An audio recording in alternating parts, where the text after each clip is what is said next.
Hello, I'm Pip, and welcome to another dungeon thing in Final Fantasy XIV, and this time we're in Amdapor Keep. Amdapor's a level 50 instance, and you'll be seeing a lot of it. It's one of the two 4-man dungeons that you can run to get the tokens from the token system that allow you to buy your first proper step up from your artifact gear that you get given at 45 and 50. And I've been meaning to make a video of it for a while, but the problem is that it's been run to death so much, and most of the time when I've run it I completely outgear it along with the group that I'm with, and we speed run it and ignore all the mechanics, and it doesn't really make for much of an interesting video or of use to anyone that hasn't really been before, which is what I kind of really go for with these things. It's kind of a look for someone who's not too sure what to expect and wants a bit of a heads up. So I waited for a slower group to come along and thought I'd record it because I thought, you know, this might be a little bit more useful or interesting for people. So I'm here with 4 guys from my free company, please be careful, and I've been level 50 white mage for about a day, and so I'm damage dealing, tanking and healing, and we've got enemy airship who's a white mage, and he's damage dealing, tanking and healing. Dude who's a white mage who's damage dealing, tanking and healing, and Vanders who's a scholar. Right, in I go. So there's something kind of interesting to talk about that first pack that we fought, that I was jabbering all over, and Remember, Holy has a really long it's important because it happens at 3 points during the instance on the trash. and yeah, my stun's just going to knock everything off. When you go in for the pull, one of the guys is going to start summoning, and if that summon gets off, it's going to summon a demon monster ad thing that, if you're in a less well-off geared group, they can kind of hit quite hard. And that first 2-pack there is to kind of teach you the mechanic of it. So all you need to do is just basically interrupt that summon. It can't be silenced, so bards you'll let off, but it can be stunned and it can be slapped, so use anything like that to stop it casting, and just make sure you kill it first. Then you come actually into the keep and you get a 3-pack of dog things, and they don't do very much at all, so you just gather them up and pew them down. I'll pull them back. When you come into this first section of corridor, there's a patrolling Dullahan, these big guys with swords, and you can either be a bit reckless and go in and pull and kill the dogs before the Dullahan gets there, or you can wait for the Dullahan to come to you, or you can pull the dogs back, but Here comes the Dullahan. just kind of play it by ear depending on the group that you're with. We choose to run in there and spam the shit out of Holy and hope that they die by the time the Dullahan gets to us, which works out kind of well. Alright, let's move back a bit. So the Dullahans hit pretty hard, particularly if you're wearing cloth, and but they're really easy.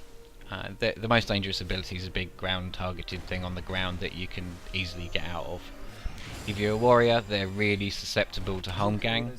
If you just get a stun off and then run behind them, pop Holmgang, and they just stand there while everyone pews away on them. Next pack.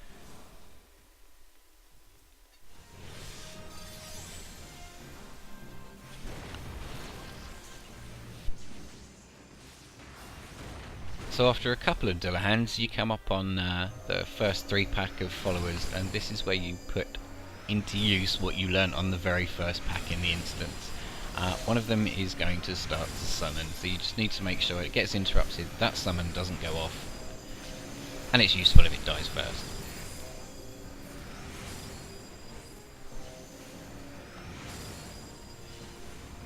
So after the summoning 3-pack, you've got a couple of patrolling Dullahans, and just kill them. And the thing to watch out for here is this dog on the right hand side, because if you're with a less competent group, someone's always going to pull that dog. So if you're tanking the place, just keep an eye on it, maybe throw a mark on it or something like that, and so that people try and avoid it. or if you're really unsure, just pull it. But you can avoid it just by sticking to that central path up to the main door. So the door to the first boss is guarded by another 3-pack of followers, and as normal one of them is going to summon, so just make sure you interrupt that. Kill it first.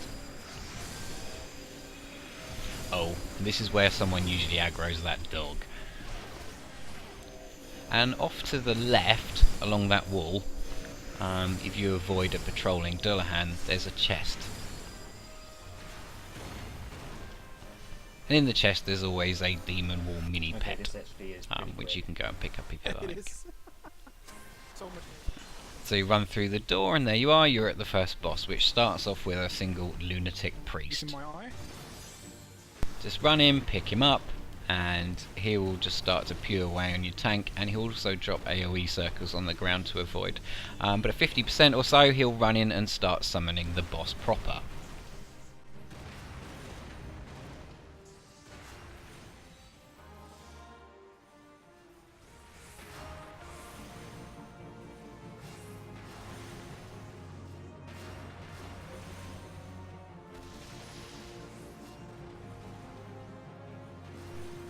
So finish off the Lunatic Priest while the tank picks up the Psych Flare.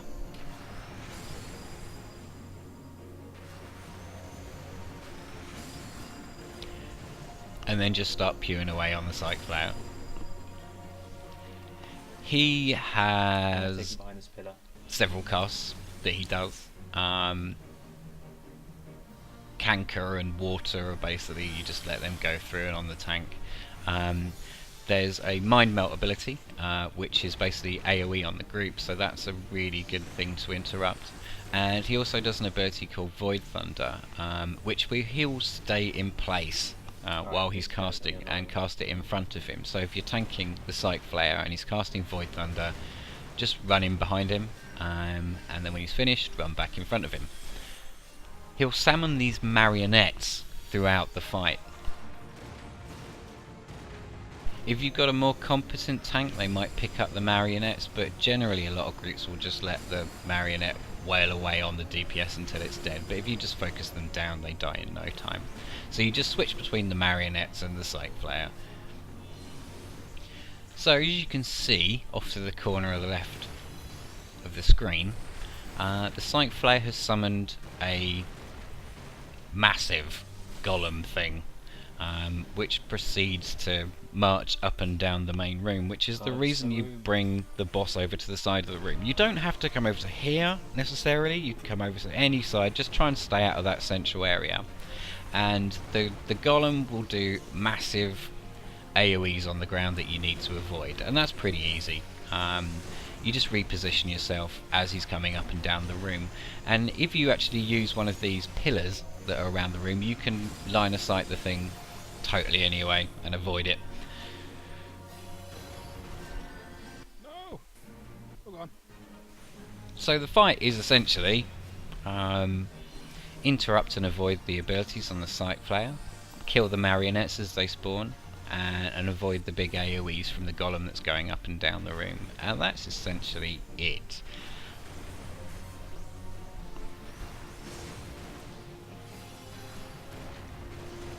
As you can see, when their marionettes do their ground targeted stomp thing, it can hurt a bit. So once your first boss is dead and you've got your loots, which invariably will be nothing that you need, you just make your way through the portal and into the next area.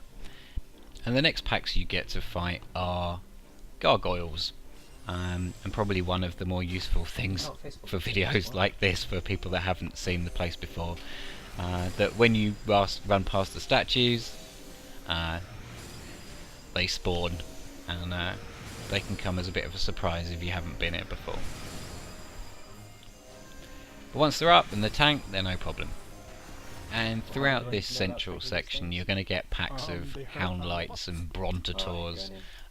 Most groups will probably prioritise taking the Houndlights down first, as they generally hit like trucks, if you're a little bit undergeared.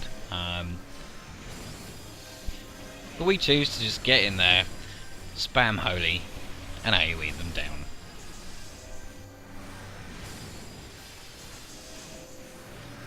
So the next room has got a patrolling Dullahan going up and down the room, so initially try and avoid that if you can. And what will happen is your tank, or you, if you're tanking, is going to run slightly into the room. That will spawn some gargoyles. So wait for them to come to you and take them down safely in this room.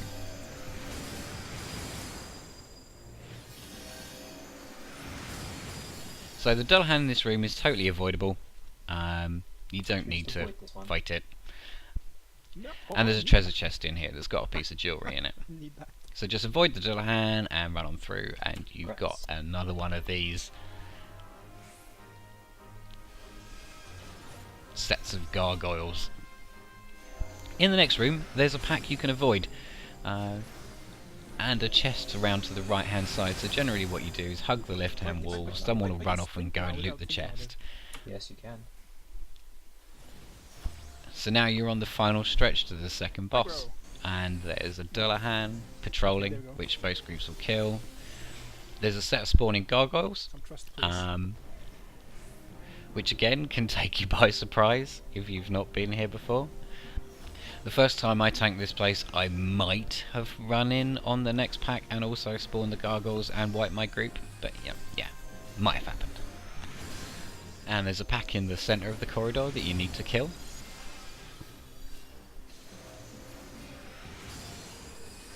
Okay, so on the left here is a pack that most groups will try and skip. What you need to look out for is the Brontator, just to make sure that it's facing away from the group. And if that's okay, you can just whip through on the right hand side, grab the Dullahan on the way past, and kill that off on its own. Okay. And the next boss is the Demon Wall, which tends to be a bit of a gateway boss for groups. It's basically just a DPS check, but once you know what you're doing, it's really quite simple. So although Demon Wall will focus on your tank, or whoever's doing the most damage, he won't really do damage specifically on his primary target, so you don't really need a tank. You just need to do as much pew as you can. So spread your group out, start off on the sides, and you need to learn to do a little dance. And what you want to do is avoid these purple patches, and they always come in exactly the same order. So they're always inside, outside, inside, outside. So you just move accordingly. And after he's done that pattern, he'll do an ability called Repel, which will knock you back.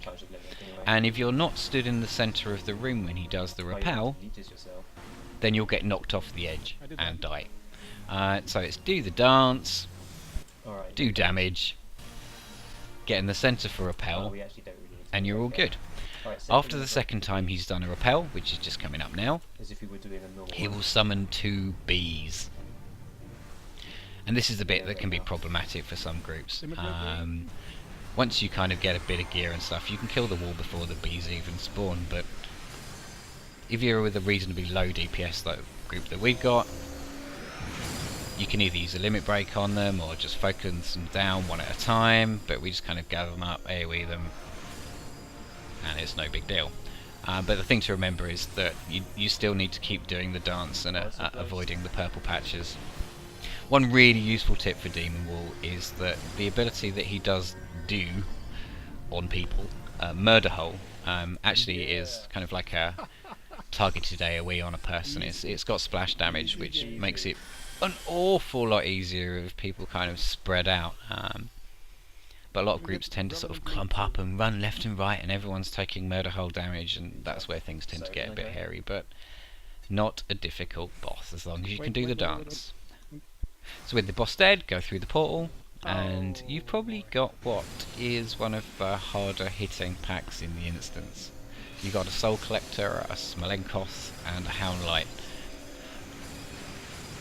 And what people will usually do is kill the Houndlight first, then the Smolenkos, and then the Soul Collector. Or you can just stand there and spam Holy and AoE everything down. Yeah. And coming up, you've got the first Succubus. Minor. This is the one real downside. So what you ideally want to do, anytime you've got one of these, is pull it separately from the the pack of mobs that it'll be standing around with. Oh, come on, use a spell. Come on. Celine. And you kind of want to do that with a range ability. If the succubuses are quite far away, pulling with provoke is useful. Pulling with sleep is super useful because it's got such a massive range. And the succubuses, they'll do red AoE circles on the ground, which you need to avoid, or you can interrupt the cast. And it'll also do the same Void Thunder ability that the first boss had, so if that happens, your tank can just whip behind it and avoid the damage entirely. And the interesting thing about succubuses is they'll also keep doing the AoE avoidable circle things on the ground all the way along this section. As soon as you come nearby, so you don't actually have to be in combat with them for them to target you, so just kind of keep an eye on your feet. And what a lot of groups here will do is target the succubus and pull it right the way across the room, and what I decide to do is target completely the wrong mob and pull it quite the way across the side of the room. So now we've got a succubus and the pack from the other side on the way over to us, but that's no big deal. If we got the Dullahan as well, then things might be a little bit hairy.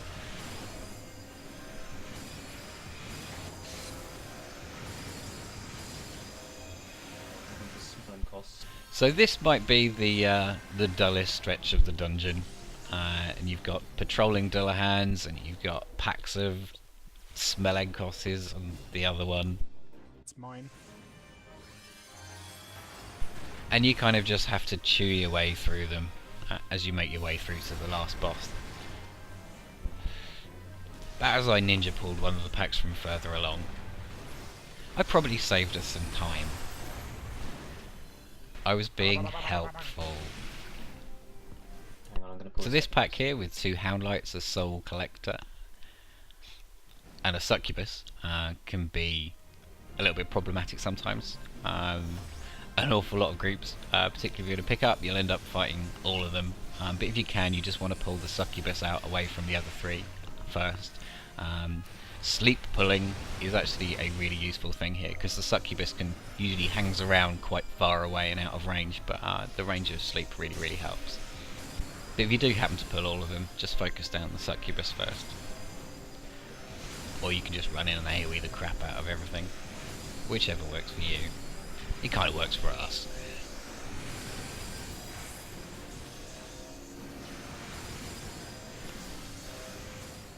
So all you have between you and the last boss now is a couple of patrolling Dullahans, which you can either kill or avoid. The thing to remember with Dullahans is that they aggro to sound, not sight. So if you're going to try and avoid them, just wait till they're quite far on their patrol route away and then duck in behind them. So for the second Dullahan, we're slightly more competent and actually managed to avoid it and whip into the boss room. So Anantaboga is a pretty simple boss once you know what you're doing. Just have your tank pick it up and park it up over the far side of the room, and the reason they're parking it there out of the way is because it has a breath attack which you don't want hitting people who don't want to be hit by it, and a massive ground targeted tail ability that will cover a great deal of the room. Some tanks will spin him around and point that ability off to the wall on the right hand side so that you don't have to worry about it, but here we're going to have to do a bit of dodging, but that's no big deal. And another ability he has is a debuff that he puts on the tank that reduces healing done, and you just need to whip that off with leeches or in sooner or whatever. Obviously our tank can do that for themselves. The reason we're stacking up and line of sighting behind this gargoyle here is because he will use an ability shortly that's got a long cast time that will end with a huge AoE which is focused in the centre of the room. I'm not sure if you'll be able to see it, because I'm not sure if I point my camera that way, but once this imminent catastrophe goes off, the centre of the room explodes, and anyone caught in it's going to take quite a bit of damage. After the catastrophe's gone off, one of the gargoyle pots will actually turn into a gargoyle, so have your DPS just run off and focus that down. If you're tanking, don't worry about trying to tank it. It doesn't hit very hard. But again, it puts AoE targeted things on the ground to avoid. So there's that big tail ability. Don't get caught by that, it really hurts. So after your gargoyle's down, you can just go and stack up behind the gargoyle pot again and keep pewing away. So here the second imminent catastrophe is casting, and the centre of the room is about to explode, and we line of sight it. And the second pedestal will turn into a gargoyle. Now as you can see, the kind of soft and rage element of this is that you're eventually going to run out of gargoyle pedestals. So what happened to me there happens from now on in the fight, that you get a purple beam come over to you, and if that happens you need to run away from the group, because a few seconds later you're going to drop an orb which pulses AoE damage. That's me. And that's going to happen to people throughout, so if you can kind of run it away and put it somewhere safe, that makes things a lot easier for everyone else. One tip for that is, if you're a caster, remember to use sprint as the orb's about to come down, so you can avoid the first tick of damage that it does when it hits the ground.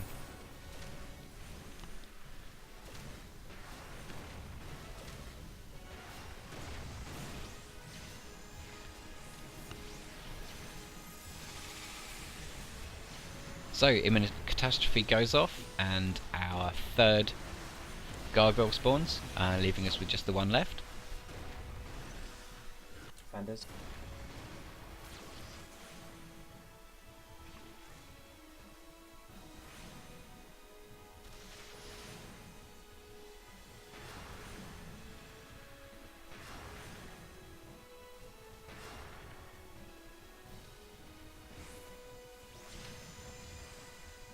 Oh, it's on me, fuck, I'll run out. I may have dropped that a bit close. So most groups by now will have the boss pretty much close to death. Once you get geared, or you're running with a geared group, you can probably kill the boss with one gargoyle spawning. But say if you're with a slightly less well geared group, it can take 2 or 3, and in some cases 4 gargoyles. But as long as you keep the fight in control, it's no problem at all.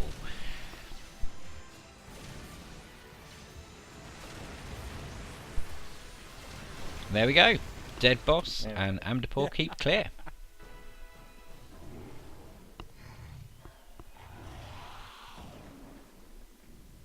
So, I hope this has been useful or interesting in some fashion or another. You can do it without a tank.